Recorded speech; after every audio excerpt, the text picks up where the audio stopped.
Arun XLO Ziva, an elite active retirement community in Mahabalipuram, Chennai. For apartments and luxury villas, call 7288 இல்லை ஏற்கனவே இதே தமிழகம் மட்டும் அல்ல, India முழுவதும் ஒரே நாடு ஒரே தேர்தல் 57, 62, 67 இங்கே இருந்துச்சு. நம்ம எல்லாம் பார்த்தோம்.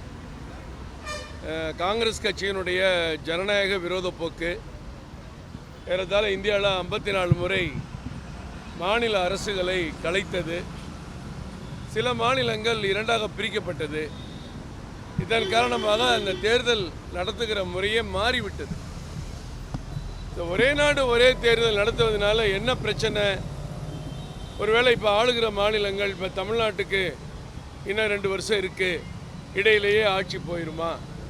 இந்த மாதிரி மட்டும்தான் சிந்திப்பதாக எனக்கு தோணுது. இந்தியாவில் பெரும்பான்மை மாநிலங்களில் பாஜக ஆட்சி, பாஜக கூட்டணி ஆட்சி தான் நடக்குது. அப்போ இங்கே இருக்கிற திமுகவுக்கும் கம்யூனிஸ்டுக்கும் மேற்கு வங்காளத்துக்கு இருக்கிற நடைமுறை தான் எல்லா பாஜக ஆட்சி நடக்கிற மாநிலத்துக்கும் வரப்போகுது. ஒரே நாடு ஒரே தேர்தல், தேர்தல் செலவு பணம் நமக்கு மிச்சமாகும். மக்களுக்கான திட்டங்கள் செயல்படுத்துவது ஒவ்வொரு முறையும் முடக்கப்படுகிறது. கோட் ஆஃப் கான்டக்ட் வந்துருச்சு, இந்த திட்டம் நிறைவேற்ற முடியாது, தேர்தல் முடிஞ்ச உடனே எடுத்துக்கலாம். 3வது, தேர்தல் பணியில் ஈடுபடக்கூடிய அனைத்து ஊழியர்களையும் வருவாய்த்துறையிலையும் கல்வித்துறையிலிருந்து தான் நம்ம எடுக்கிறோம். அவங்க இதில் ஈடுபடுறதுனால வருஷத்துக்கு 2 தேர்தல்னால் அவங்க ரெகுலராக பார்க்கக்கூடிய பணிகள் எதையுமே பார்க்க முடியாமல் போயிடுது. இப்படி நாட்டினுடைய ஒட்டுமொத்த அரசியல் தலைவருக்கும் சரி, அரசாங்கத்துக்கும் சரி, மத்திய அரசுக்கும் சரி, மாநில அரசுக்கும் சரி, தேர்தல் நடத்துவதே ஒரு வேலையாக இருந்துடக்கூடாது அப்படிங்கிற ஒரு முயற்சி தான். இந்த முயற்சி இன்னும் ராம்நாத் கோவிந்த் ஐயா அவர்கள் கொடுத்திருக்கிற பரிந்துரை தான் ஏற்றிருக்கிறாங்க. இன்னும் நிறைய விவாதிக்க வாய்ப்பு இருக்கிறது. பாராளுமன்றத்தில் கருத்துக்கள் விவாதிக்க வாய்ப்பு இருக்கிறது. அதற்குள் கண்ணை மூடிக்கொண்டு ஏன் எதிர்க்கிறார்கள் என்று புரியவில்லை. ஒரே நேரத்தில் இப்போ தேர்தல் நடத்தி நடுவில் ஒரு ஆட்சி கவர்ந்துருச்சு அப்படின்னு வச்சுக்கல, ஒரு ஆட்சி கலையுது அப்படின்னா அது மீண்டும் நாடு முழுவதும் மீண்டும் தேர்தல் நடத்தப்படும். மீண்டும் அந்த ஒரே தேர்தல் ஒரே நாடு அப்படிங்கிற அந்த நடைமுறையே மீண்டும் சிக்கலுக்காக உள்ளாகும்.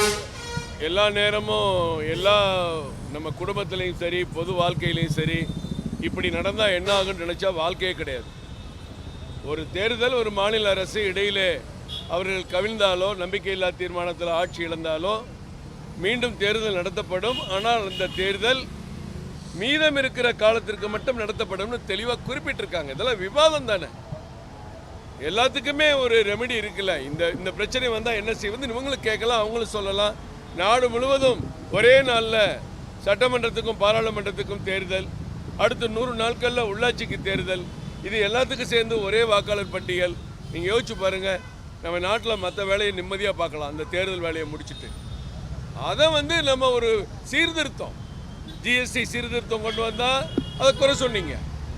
ஜிஎஸ்டி 2017-18 தமிழ்நாட்டுடைய வருவாய் 31,000 கோடி ஜிஎஸ்டிக்கு முன்னாடி, இன்றைக்கி 61,000 கோடி. அது ஆனால் இல்லைம்பிங்க.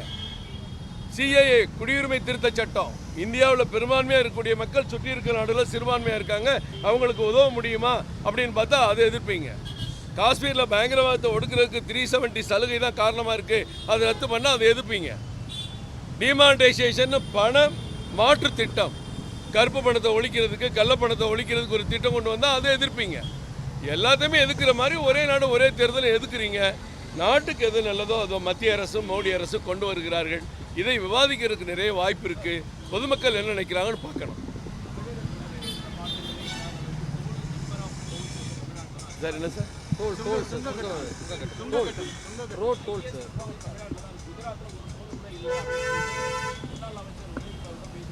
உதயகுமார் எல்லாம் இந்தியா பூரா டோல் இருக்கு, டோல் இல்லைன்னு சொன்னால் நீங்கள் யாரும் நம்பாதீங்க.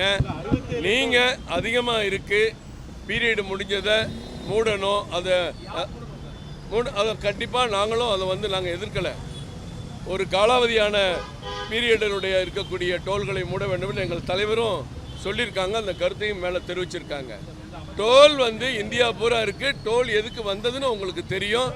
டோல் வந்ததுனால இவ்வளோ பெரிய வளர்ச்சி, அந்த வளர்ச்சிக்கு பொதுமக்களுடைய பங்களிப்பு இருக்கணுங்கிறது இது சட்டப்படி நிறைவேற்றப்பட்டு தான் நடக்குது. அது எனக்கு உதயகுமார் சொன்னதை நீங்கள் எடுத்துக்கிட்டீங்கன்னா நீங்கள் பாருங்கள், நீங்கள் போய் பாருங்கள். உதயகுமாரை சொல்லாதீங்க, நீங்கள் போய் பாருங்கள்.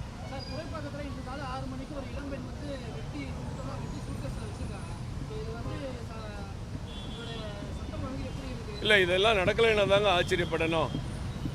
பள்ளிக்கூட மாணவிகளுக்கு பிரச்சனையாக இருக்குது. 2 பேராசிரியர்கள் மாணவியை வந்து பாருக்கு கூப்பிட்றாங்க, நைட்டு இரவு நேரத்தில் தண்ணி போட கூப்பிட்றாங்க.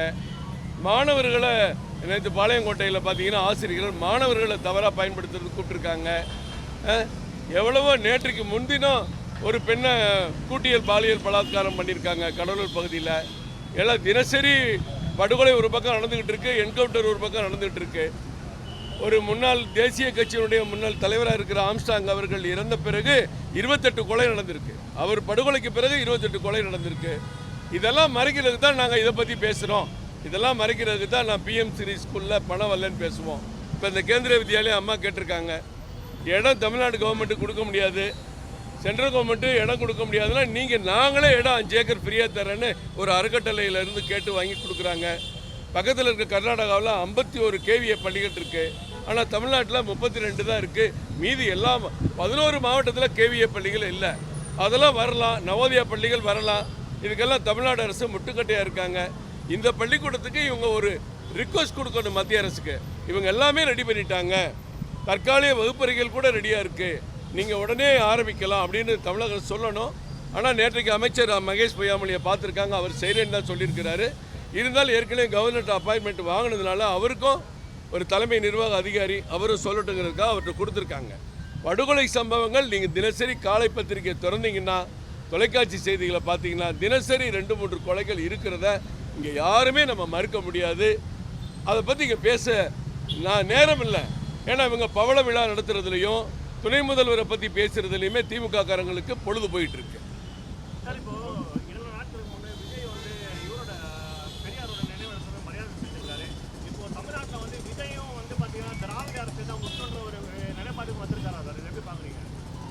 அவர் இப்போ தானே வந்திருக்காரு, இப்போ பெரியார் இடத்துக்கு போயிருக்காரு. நாளைக்கு எந்தெந்த இடத்துக்கு போக போகிறாருன்னு தெரியல. அது அவர் மனசுக்குள்ளே தான் இருக்கும். இன்னும் அவர் தீவிர அரசியலுக்கு வரல. ஒருவேளை மாநாட்டுக்கு பிறகு வர்றாரான்னு தெரியல. பெரியார் நினைவிடத்துக்கு போகிறது அவர் இஷ்டம், அவருக்கு அந்த உரிமை இருக்குது. நேற்று உதயநிதி கூட சொல்லியிருக்கிறார், பெரியாரை தொடாமல் இங்கே அரசியல் செய்ய முடியாதுன்னு.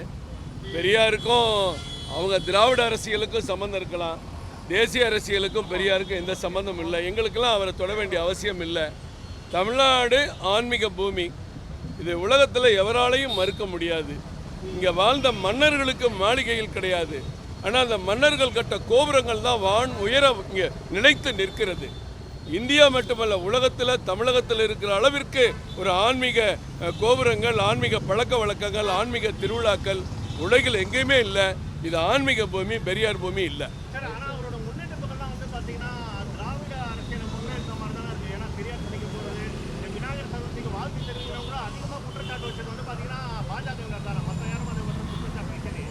இல்லை, இது பொதுமக்களுக்கு தெரியணுங்க.